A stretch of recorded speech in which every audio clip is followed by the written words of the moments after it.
સમાચાર અમદાવાદથી પોલીસ કમિશનરે ગુનેગારોને આપી છે કડક ચેતવણી। 150 થી વધુ આરોપીઓને બોલાવી કડક સૂચના આપવામાં આવી। વાહન ચોરી, મોબાઈલ ચોરીના ગુના આચરનારા આરોપીઓને ચેતવણી આપી। ગુનાખોરી છોડીને શાંતિથી જીવન જીવવા આરોપીઓને સલાહ આપી। જો કાયદાનો ભંગ કરશે તો પછી થશે કડક કાર્યવાહી।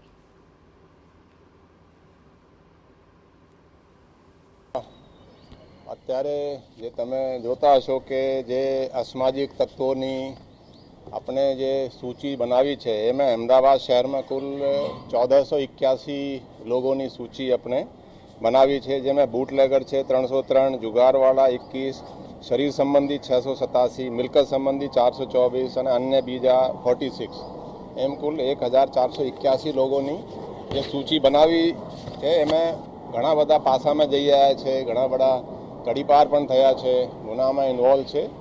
તો આમ તમે જુઓ છો તો છેલ્લા 1.5 વર્ષથી થોડો સમય મને થયો છે, તો કોઈ એવા સેન્સેશનલ ક્રાઇમ નહીં જો આપણે સોલ્વ નહીં કરી શકે। ક્રાઇમ બ્રાન્ચ છે તમે જુઓ તો ખાસ